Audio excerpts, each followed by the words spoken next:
Palazzo હોય, pant હોય કે એમાં એકસાથે ઇલાસ્ટિક અને બેલ્ટ કઈ રીતે નાખવું તે શીખીશું આજે આપણે. તો સૌથી પહેલાં આપણે જેટલો પણ બેલ્ટ કરવો હોય એટલું કેનવાસ પટ્ટી લેવાની અને જેટલું ઇલાસ્ટિક નાખવું હોય તે લઈ લેવાનું. ત્યાર પછી આ રીતે એક પટ્ટી જે આપણે બેલ્ટ કરવાનો છે ત્યાં એક કિનારી ઉપર એક નાની પટ્ટી વાળી દેવાની. હવે આગળ આપણે બેલ્ટ નાખવાનો છે તો આગળ પહેલાં આપણે આ પટ્ટાને વચ્ચે સેન્ટર કરી દેવાનું. આ રીતે આપણે સેન્ટર થઈ જાય પછી બેલ્ટમાં વચ્ચેના ભાગે આ રીતે આપણે સેન્ટરમાં આવી રીતે મૂકી દેવાનું. એનાથી આપણો બેલ્ટ બંને બાજુ એક સરખો આવે. આ રીતે રાખી બીજું કે આમાં આપણે આ રીતે પહેલાં બેલ્ટ અને ઇલાસ્ટિક બંનેમાં આપણે આ રીતે પહેલાં સિલાઈ પણ કરી શકીએ છીએ અને પછી પણ કરીએ, પણ અહીંયા આપણે ડાયરેક્ટ સિલાઈ કર્યા વગર જ આપણે કઈ રીતે કરવું તે જોઈશું. તો આ રીતે સેન્ટરમાં મૂકી આવી રીતે પટ્ટી વાળવાની અને સિલાઈ માટે સેજ જ જગ્યા રાખવાની જેટલામાં આપણે સિલાઈ થાય, જે બેલ્ટથી સામાન્ય રાખવાની. બેલ્ટ ઉપર આપણે સિલાઈ નથી કરવાની. તો સૌથી પહેલાં આ રીતે રાખી અને આ રીતે બેલ્ટની જગ્યાએ આ રીતે સેન્ટર પર જ પહેલાં આપણે એક સિલાઈ કરી દેવાની ઊભી.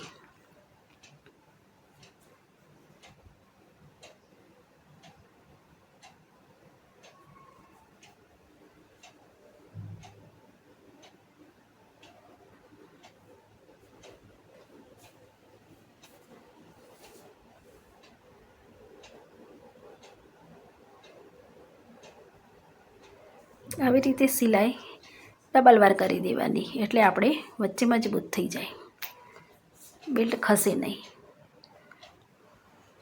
ત્યાર પછી આવી રીતે પટ્ટીમાંની અંદર બેલ્ટ રાખી અને સિલાઈ કરવાની.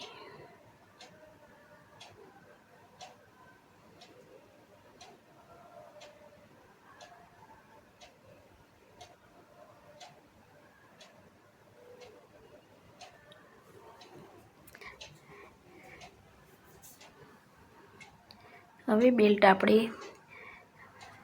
એંડાઈ જાય બેલ્ટનો એટલે તેની જોડે આપણે ઇલાસ્ટિક આવી રીતે બેલ્ટની 1/2 ઇંચ જગ્યા રાખવાની, બેલ્ટ ઉપર 1/2 ઇંચ, અને આ ઇલાસ્ટિક એના ઉપર જ મૂકી દેવાનું 1/2 ઇંચ જેટલું જ. અને આ રીતે મૂકી અને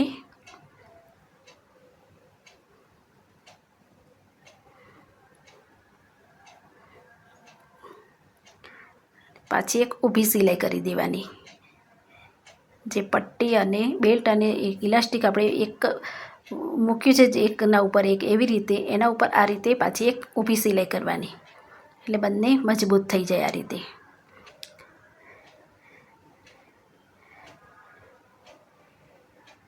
ફરીથી એક બીજી સિલાઈ કરી દેવાની જેથી ઇલાસ્ટિક પણ આપણું ના ખસે.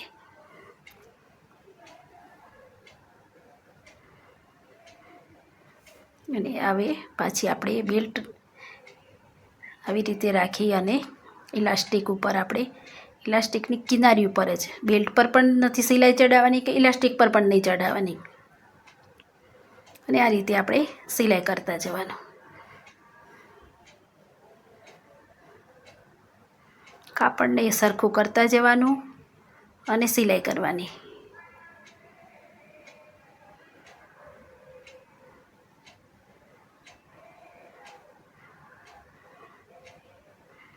ધીમે ધીમે બેલ્ટ આપણે જે ઇલાસ્ટિક છે એને આ રીતે ખેંચવાનું અને આગળ લેતા જવાનું.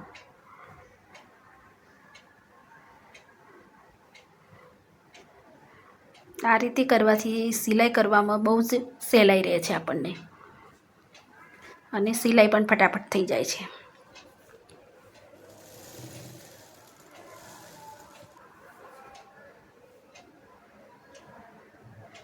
આવી રીતે ઇલાસ્ટિક ખેંચવાનું.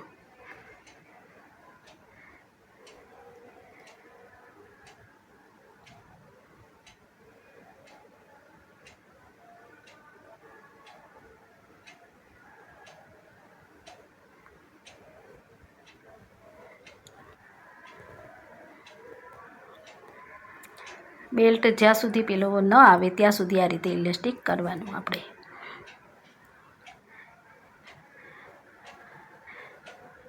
હવે આટલું કર્યા પછી આપણે પાછો જ્યાં બેલ્ટ આવે છે એના ઉપર આપણે પાછું ઇલાસ્ટિક મૂકવાનું.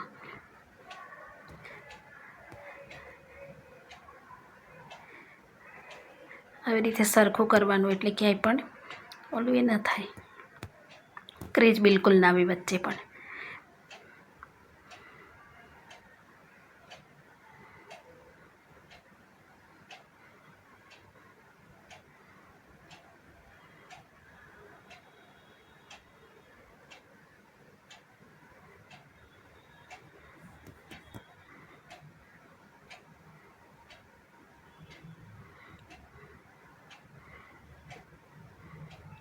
હવે આ રીતે બેલ્ટ ઉપર ઇલાસ્ટિક મૂકી દે. બંને હાફ ઇંચ જ રાખવાનું, એથી વધારે નહીં.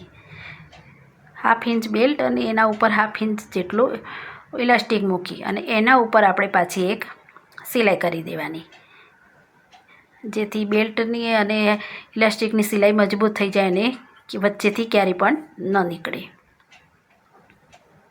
આવી રીતે પાક્કી સિલાઈ કરી દેવાની ત્યાં.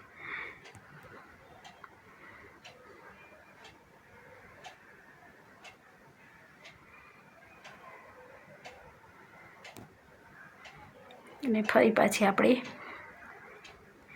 રેગ્યુલર સિલાઈ કરી અને જ્યાં બાકી છે ત્યાં એના ઉપર પાછી આપણે સિલાઈ કરી દેવાની. આવી રીતે પહેલાં દોરા હોય એ કાપી દેવાના.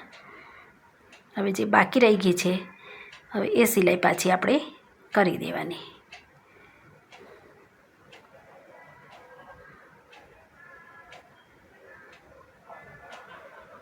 આ રીતે ઇલાસ્ટિકને બેલ્ટ એકસાથે નાખવાથી એકદમ ઇઝી રીતે આપણને સહેલું પડે છે અને કંઈ પણ કાપડ ખેંચવામાં કે એમાં પણ કોઈ તકલીફ નથી પડતી.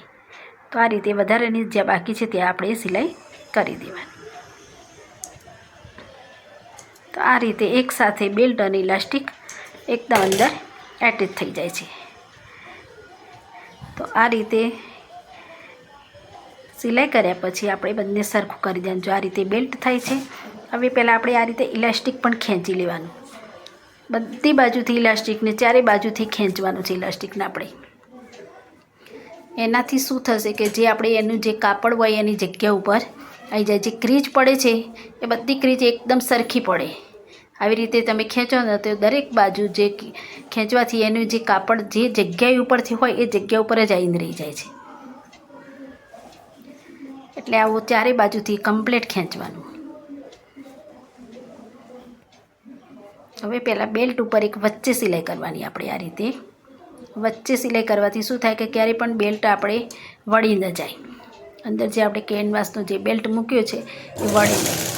એટલે પહેલાં વચ્ચે એક સિલાઈ આવી રીતે કરી દેવાની.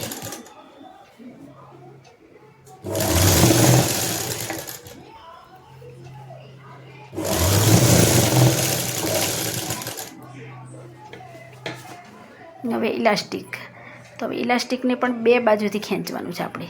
આગળ અને પાછળ બંને જગ્યાએથી ખેંચવાનું. આગળ હાથ છે એ અને પાછળ હાથ બંને બાજુથી બંને હાથોને ખેંચવાનું. એક સરખી તમારી સિલાઈ થશે.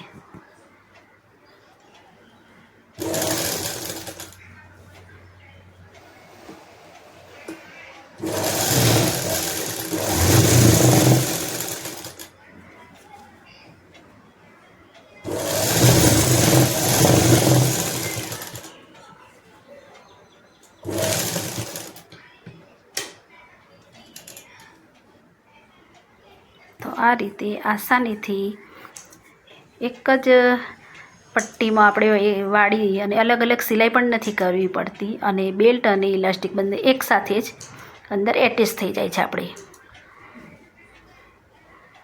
અલગ કાપડ પણ બેલ્ટ માટે નથી લેવું પડતું અને ગોળમાં જ આપણે એકદમ સરસ થઈ જાય છે. એ પાછળના ભાગમાં એકદમ તમારે ઇલાસ્ટિક આવી જાય છે અને આગળ સરસ બેલ્ટ આવી જાય છે. જુઓ બંને બાજુ